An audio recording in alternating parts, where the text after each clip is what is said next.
Welcome to the video presentation for the Public Information Meeting for the Border Highway Connector Study. Thank you for your interest in this project and for taking time to view this video. We hope you find the presentation informative, and we hope that you will take the opportunity to provide your input on the project. Your feedback is important.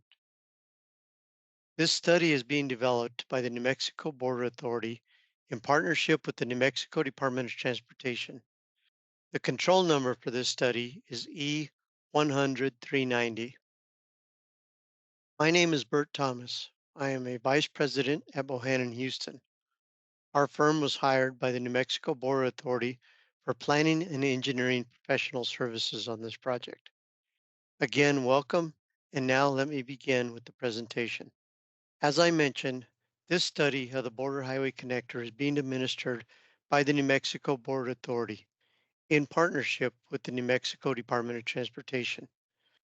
The New Mexico Border Authority is represented on the team by the Acting Executive Director, Julio Jimenez, and David Espinosa, who is the Financial Coordinator for the agency.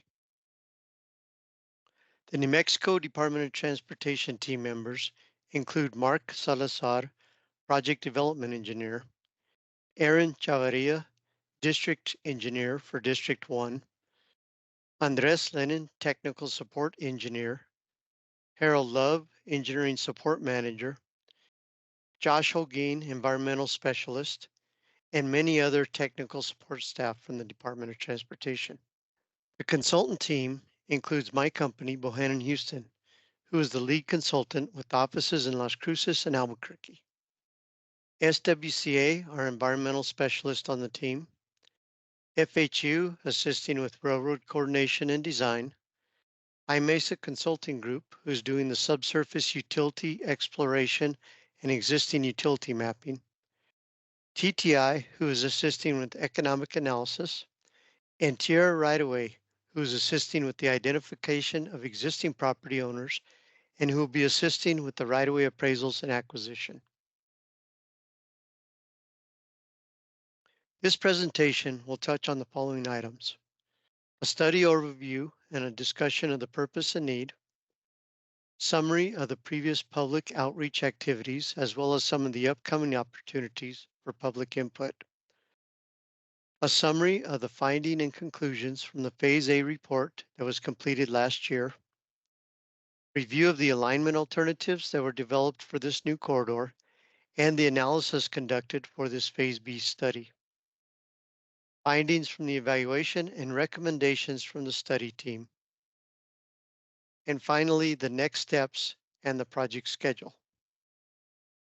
At the end of the presentation, we will explain how you can provide input on the project. Public input and feedback is very important in the development and evaluation of alternatives. We need your input to understand your concerns, your desires, and your expectations for this new corridor so that we can incorporate your feedback into the planning and design. We hope you will take time to give us your input, what you like about the project, as well as what additional information or modifications you would like to see as this project is being developed. Once again, thank you for taking the time to view this recording and for being willing to participate in the development of this Highway Corridor Connector project. The Border Highway Connector is a proposed new roadway corridor connecting Santa Teresa and Sunland Park. This is a map of the study area. On the left is Pete Dominici Highway, New Mexico 136. On the right is Interstate 10. This project is looking at the potential of a new transportation link that will connect from New Mexico 136 in Santa Teresa to New Mexico 273 in Sunland Park. The Border Highway Connector study is following the New Mexico Department of Transportation location study procedures. This diagram shows the NMDOT process. Phase A, which is the initial evaluation of alternatives, was completed last year. That report is on the project website and is available for your review. Phase B is the detailed evaluation of alternatives. We are currently in the process of completing the Phase B study, and will be publishing a Phase B report after we receive public input on the study. The next steps in the project development process include Phase C, the environmental investigation and documentation phase, Phase D, the preliminary design, and then final design and construction. During the Phase A study, with input from the public and key stakeholders, we developed the purpose and needs statement. This included four primary components: safety, congestion, connectivity, and economic development. The definition of safety is different for this project than it is for most of our transportation projects. Typically, we have an existing road and we're able to review crash data to evaluate the safety of that road. However, since this is a new corridor, there is no historical crash data on it. Instead, this safety is about how to improve emergency response times and provide an alternate route. Congestion is expanding the regional transportation network and adding a regional connector to reduce traffic volumes on some of the existing corridors that are already experiencing congestion, and to improve the transportation system to support regional growth. Connectivity is regional connectivity between Santa Teresa, Sunland Park, and El Paso. We are also providing connectivity between the ports along the U.S.-Mexico border, existing ports in El Paso and Santa Teresa, and the potential new port being planned by Sunland Park. And then looking at investing in infrastructure to support economic development opportunities and providing access to existing businesses and community resources. The study will use the purpose and need to guide the development of alternatives and the evaluation of alternatives. Throughout the development of this project, we have conducted outreach activities to engage public participation and input. During the Phase A study, we provided several opportunities for the public and project stakeholders to review project material and give comments and feedback as we developed and evaluated project alignments. In July of 2023, we held a public information meeting to present our finding and recommendations. The meeting was held in Sunland Park and was attended by about 40 people. Some of the comments received were questions about traffic, safety, and trucks. There was also comments about environmental issues, wanting to make sure there was coordination among the agencies, and that the study would consider other modes of travel besides just motorized vehicles. In other words, the incorporation of multimodal components. As we began our Phase B study, we had some additional outreach. In March, some of our staff set up tables at the Sunland Park Library, the Motor Vehicle Division, and at Artavino's Farmers Market. We had about 25 people stop by our table and talk to our staff. Our staff gave them background information about the project, handed out flyers with information, explaining to them how to get information from the project website, and discuss the project with the people that stopped by our tables. Comments collected at those events were very similar to what we heard previously: traffic, trucks, and coordination with agencies and other key stakeholders. But they also had comments associated with the support of economic development and growth for their community. We're now holding a public meeting to present our findings of the Phase B study and to provide our recommendations for a preferred alternative. There will be a comment period after the public meeting to allow public input. We would like to get all the input by June 13th so that we can incorporate your feedback and input into our final Phase B report. The Phase A study developed several potential alignments for this new corridor, as shown on this map. We considered three connection points along New Mexico 136, which are shown on the left side of this exhibit. One at St. Francis, which is here, one at New Mexico 9, which is located here, and one in between, which is a new connection to New Mexico 136, located about 2 miles north of the border. We developed several different alignments crossing the vacant land towards the east of New Mexico 136 along the top of the escarpment. We then looked at more than 10 different alignments, how to get off the top of the escarpment, cross the railroad tracks, and tie into New Mexico 273. When you combine all the alignments on the top of the escarpment with the alignments on the east side of the study area, there were more than 25 different options. We completed a preliminary evaluation of these alternatives and were able to eliminate several alignments and reduce the number of alternatives down to just a handful. We carried 5 alignment alternatives into the Phase B study for further evaluation. This map shows alignment alternatives 1 through 5A that were developed and evaluated based on the results of the Phase A study and based on input from the public and project stakeholders. Let me describe each of these alternatives.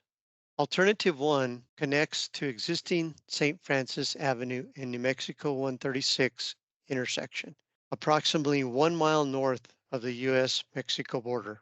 It crosses the UP Railroad about 4 miles east of New Mexico 136 and then parallels along the east side of the railroad through Sunland Park and connects to existing Anapa Road, which eventually intersects with New Mexico 273 at the Racetrack Drive intersection.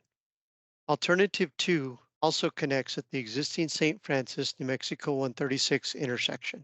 It parallels the border for about 4 miles. Then it turns northeast and crosses over the railroad track at this location, the north end, and ties into New Mexico 273 near Camino Real Drive, just south of the Doña Ana County Community College.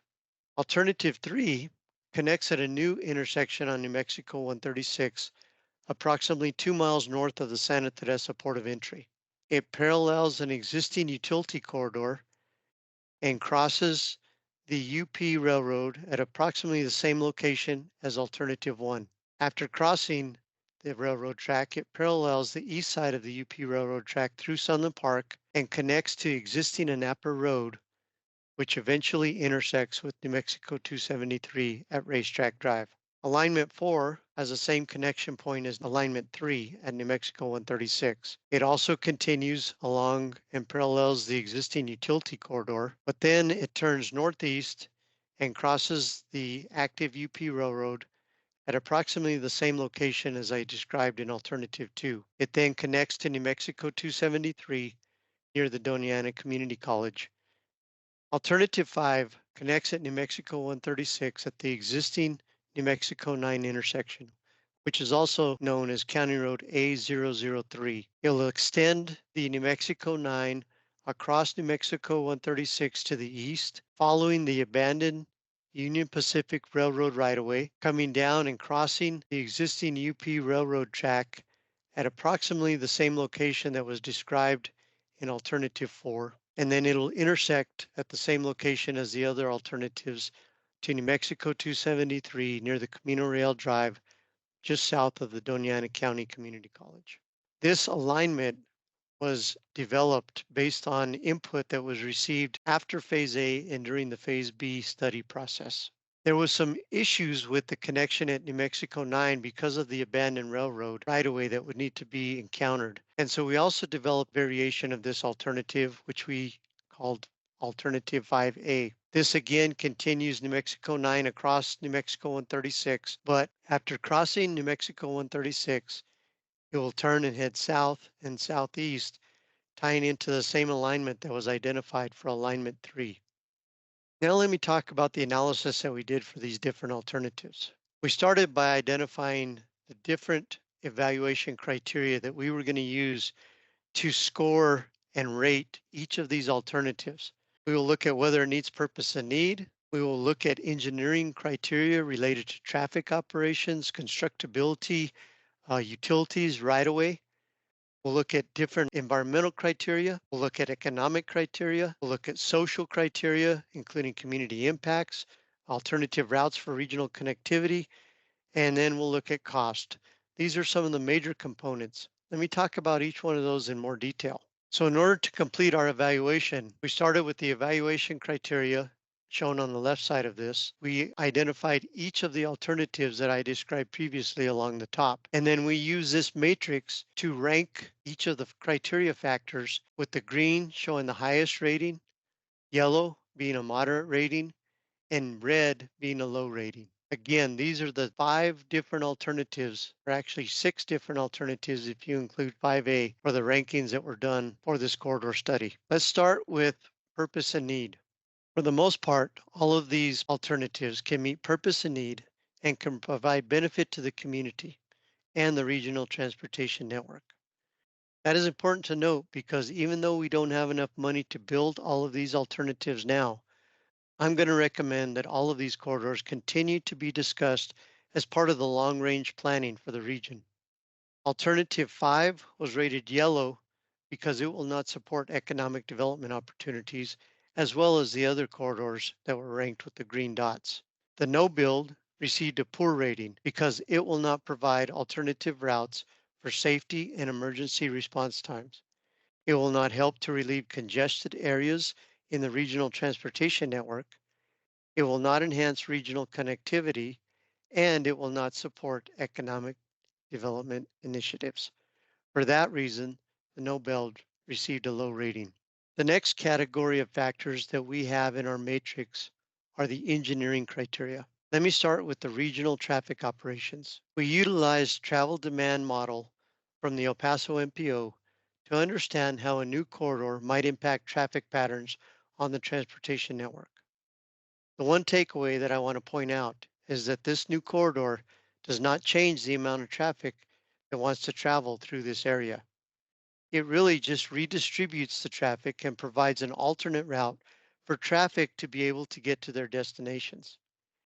It adds capacity to the existing system to help meet future demands that are expected from regional growth. If this new road gets built, it will help change traffic patterns to release some of the bottleneck areas that will just continue to get worse if this new road is not built. The El Paso MPO provided data for the multiple scenarios that were being evaluated. Alternative 3 is shown in these maps, but all the scenarios result in similar traffic volumes for this new corridor. Alternative 2, 4, and 5 had worse operational results for the portion of New Mexico 273 north and west of the Sunland Park Drive. That's why they were ranked with a red or a poor performance.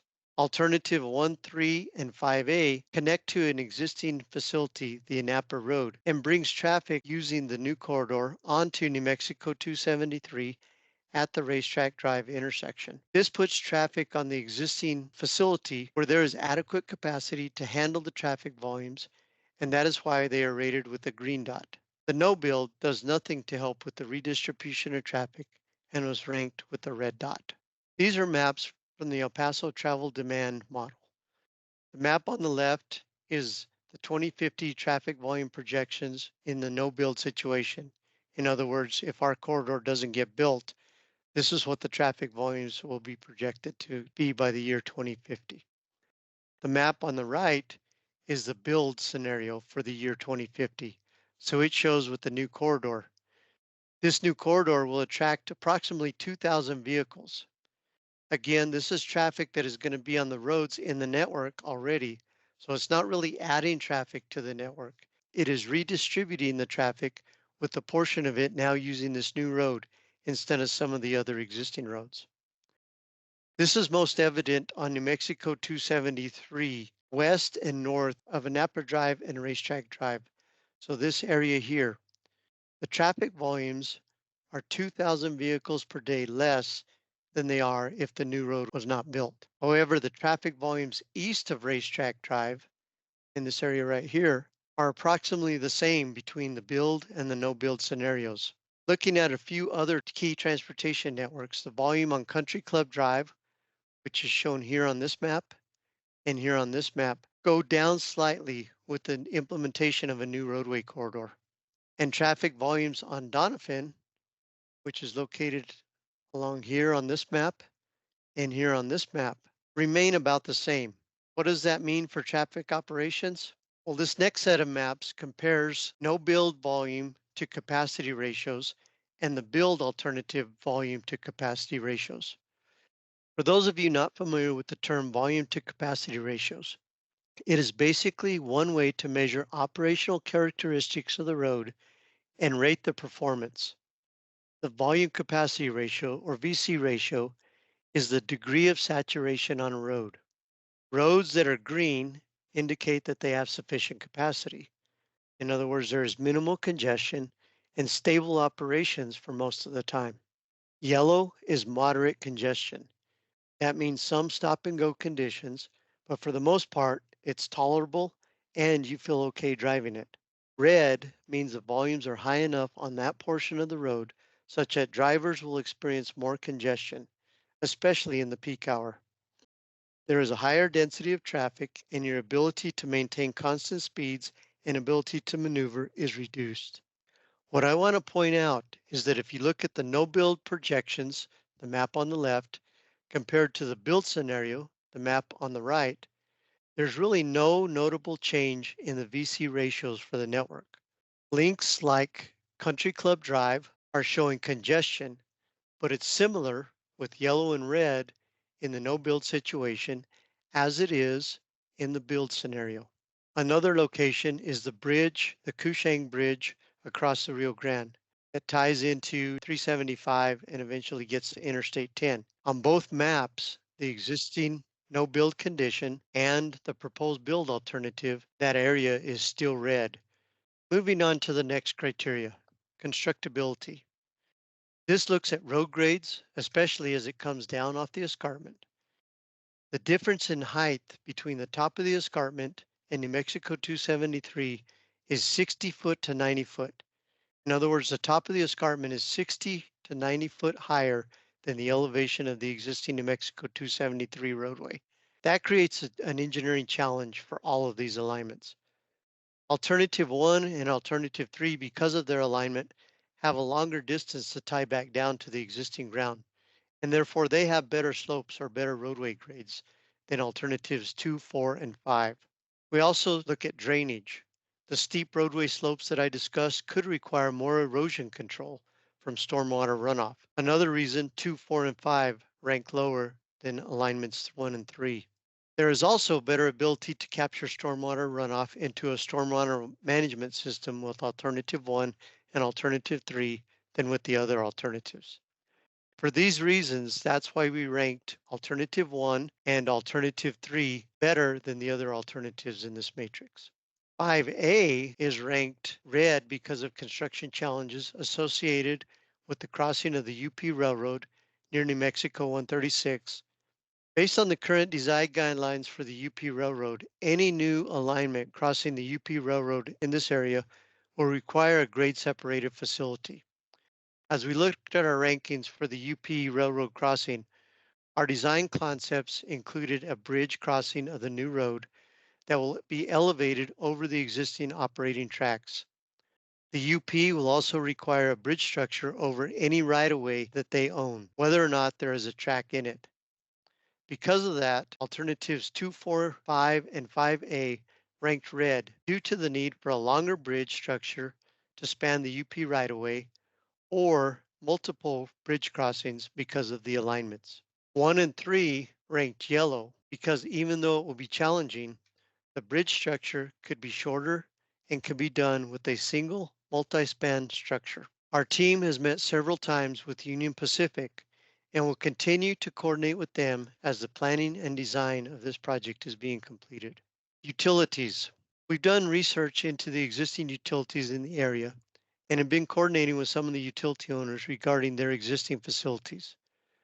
The map here shows the overview of the different utilities that we've identified in the study area. Alignment 3, 4, and 5A will essentially follow the existing overhead utility corridor that crosses the escarpment.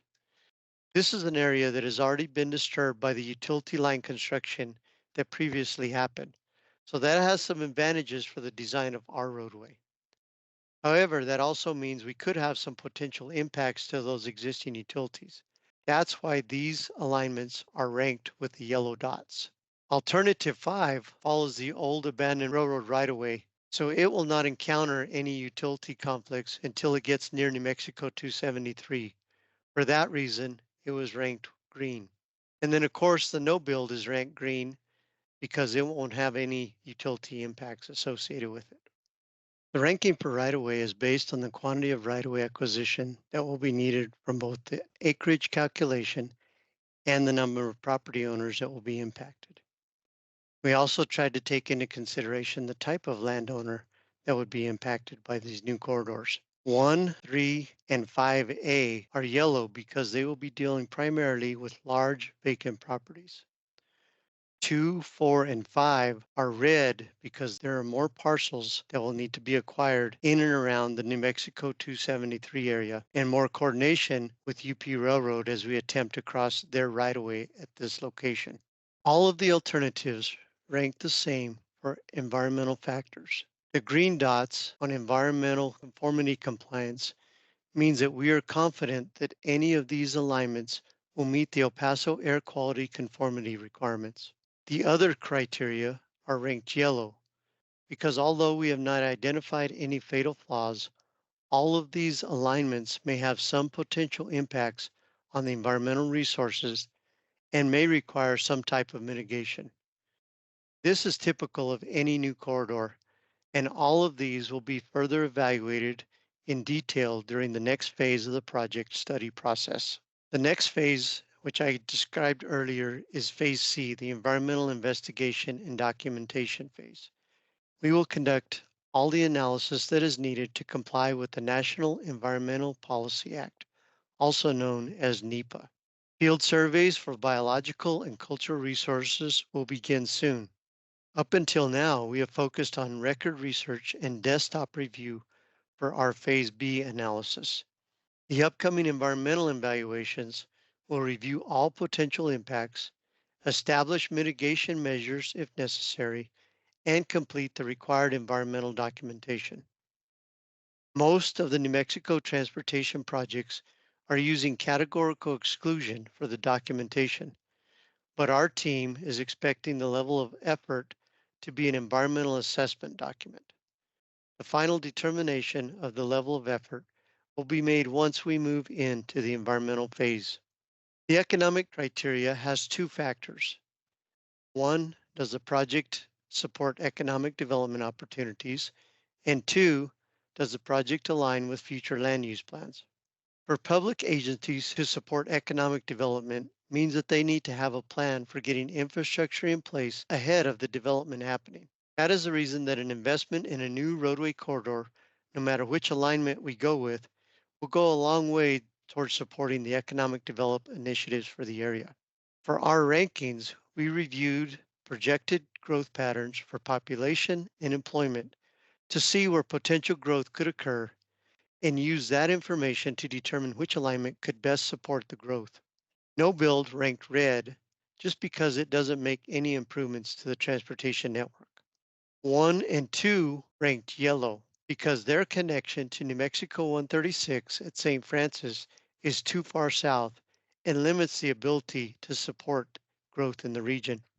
3, 4, and 5A all rank green because they have the greatest opportunities to support the expected growth along the New Mexico 136 corridor, at the airport industrial centers, and the possible growth along New Mexico 273 and in Sunland Park.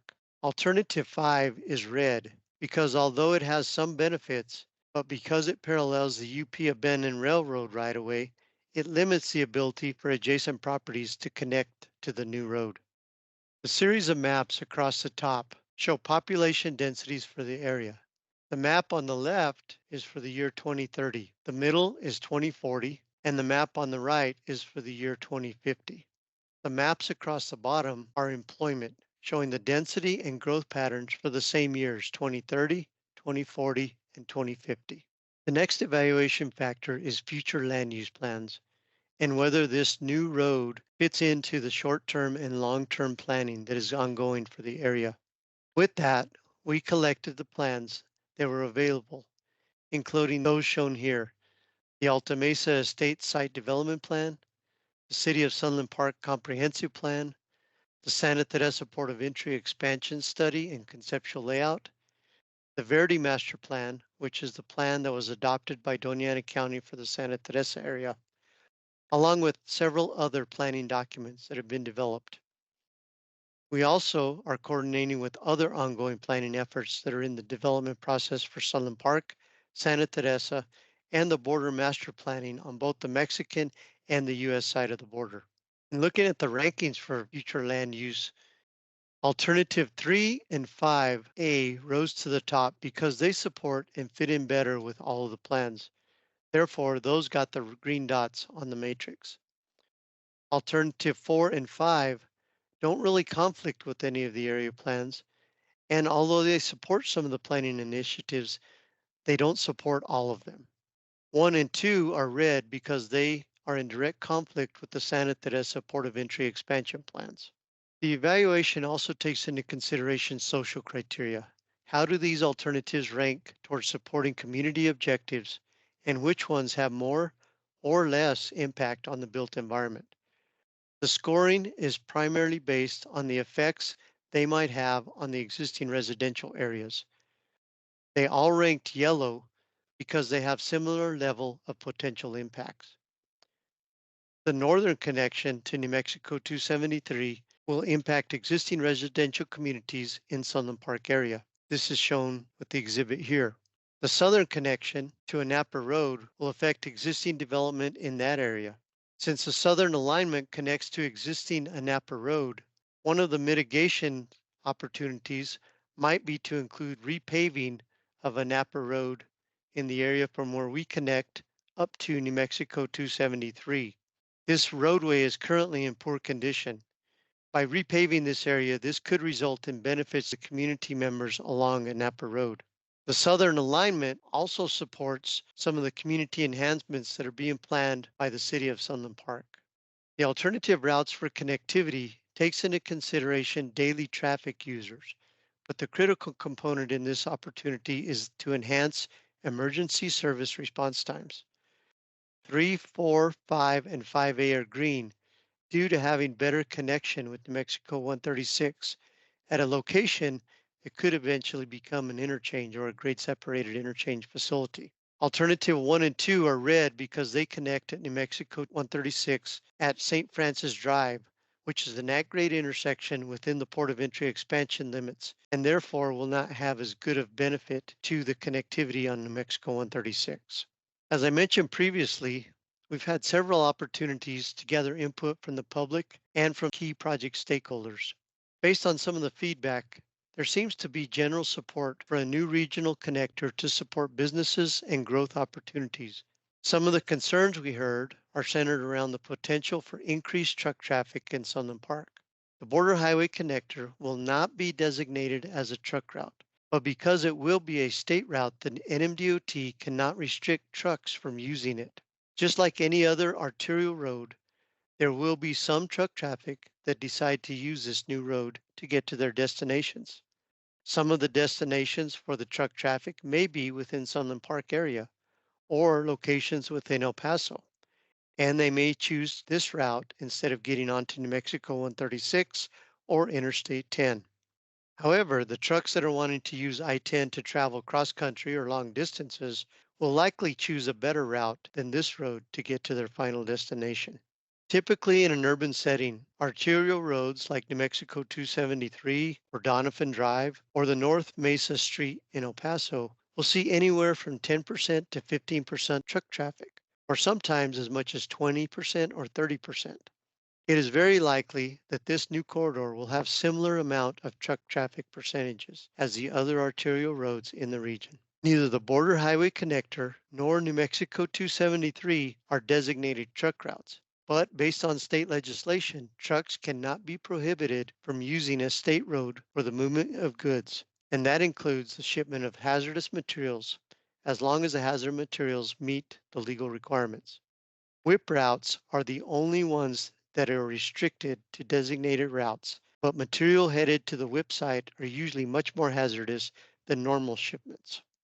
So taking into consideration the input from the public and the stakeholders, we attempted to rank the alternatives based on the feedback we received. To date, Alternative 3, which is shown with the green dot here, received the greatest public and stakeholder support. 1 and 5A received some positive feedback, but also had some negative feedback from some of the stakeholders that we met with. 2, 4, and 5 received the least support. No build is red because in general, most people feel that a new regional connector would be a good idea. Some people in the public noted that Alternative 1 and Alternative 3 is the preferred way to help with traffic congestion. The final criteria that we included in our evaluation matrix was cost to implement the project. We compared relative magnitude of cost for each of the alternatives. This is based on length of road, size of bridges, terrain and topography that the alignment will cross through, and drainage management systems that would need to be built.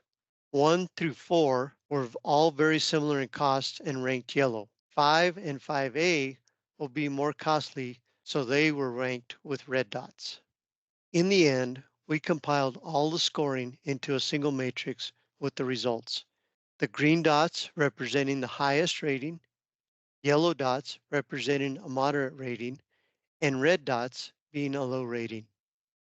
Our recommended alternative is Alternative 3. This connects at New Mexico 136, approximately 2 miles north of the Santa Teresa Port of Entry. It continues east following the existing utility corridors, crosses the UP Railroad, and parallels along the east side of the tracks through Sunland Park, and connects to an existing Anapa Road, which eventually intersects with New Mexico 273 at Racetrack Drive. This is based on the results of the evaluation. As you look at the different rankings, Alternative 3 is the only one that does not have any red dots, and it has a total of 7 green dots. However, as you can see, the scoring is very close. Any of these alignments can provide some benefit to the regional transportation network. In fact, although we are recommending Alternative 3 for being implemented for this project, we're suggesting that the remaining corridors continue being included in the long-range planning for the area. Many of these alignments have enough benefits that they should be considered as future projects for creating a comprehensive transportation network to support future growth in the area. But for this project and for the funding that is available, we are recommending Alternative 3 for this project. Here's a look at the proposed project schedule. Phase A, the initial evaluation of alternatives, was completed in 2023. We're in the process of completing Phase B, the detailed evaluation of alternatives. If our recommendations of Alternative 3 is accepted, we will proceed with the environmental investigation and documentation phase, which will need to be completed by the end of the year. And we'll start on the preliminary design this year, with the final design being completed next year. The team is working towards having federal funding obligated by September of 2025, with the project ready to go to construction before the end of the 2025 calendar year. Throughout this process, there has been and will continue to be opportunities for additional public input and outreach activities to keep you informed on the project and to keep you engaged in the overall development of the project. This concludes our presentation. Here is the project email, phone number, and mailing address. In addition to the website, you're welcome to use any of these contact methods to communicate with us. Thank you for taking the time to view this recording and for being willing to participate in the development of this Border Highway Connector project.